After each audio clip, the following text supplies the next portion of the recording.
દેશભરમાં હર્ષોલ્લાસ સાથે નવા વર્ષના કરાયા વધામણા. વિશ્વના અનેક દેશોમાં કરાયું નવા વર્ષનું સ્વાગત. રાષ્ટ્રપતિ, ઉપરાષ્ટ્રપતિ અને પ્રધાનમંત્રીએ આપી નવા વર્ષની શુભેચ્છાઓ.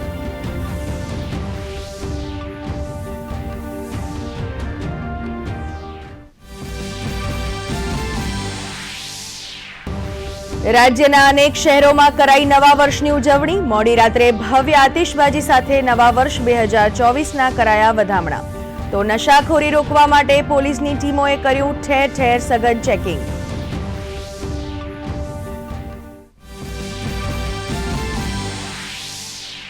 નવા વર્ષના પહેલા દિવસે ઇસરો PSLV C-58 રોકેટથી એક્સ-રે પોલરીમીટર ઉપગ્રહ કરશે લોન્ચ.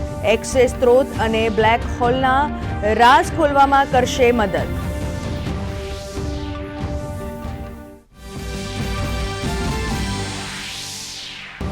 પ્રધાનમંત્રી ગરીબ કલ્યાણ અન્ન યોજના અંતર્ગત આજથી આગામી 5 વર્ષ સુધી 81 કરોડથી વધુ લાભાર્થીઓને મળશે મફતમાં અનાજ. કેબિનેટે નવેમ્બરના યોજનાને આગળ વધારવા માટે આપી હતી મંજૂરી.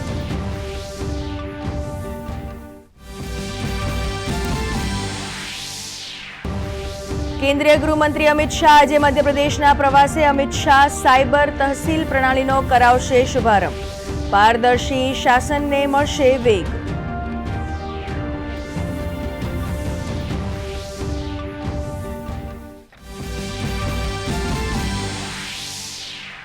ઉત્તર ભારતમાં શિયાળાની કડકડતી ઠંડી યથાવત. ઠંડી હવાઓને કારણે લોકો ઠૂઠવાયા. હવામાન વિભાગે મેદાની વિસ્તારમાં વધુ ઠંડીની કરી આગાહી. ગઈકાલે દિલ્હીમાં સિઝનનો સૌથી ઠંડો દિવસ નોંધાયો.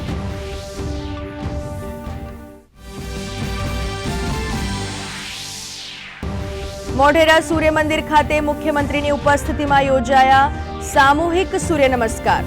વર્ષના પ્રથમ દિવસે સૂર્યના પ્રથમ કિરણના સ્વાગત સાથે કરવામાં આવી સૂર્યની ઉપાસના. ગૃહ રાજ્યમંત્રી હર્ષ સંઘવી પણ રહ્યા ઉપસ્થિત.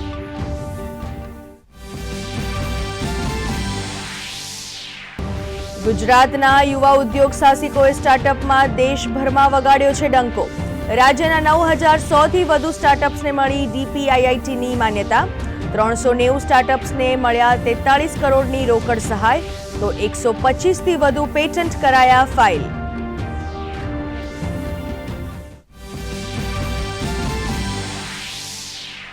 અમેરિકાએ હુતી વિદ્રોહી સામે લીધો બદલો.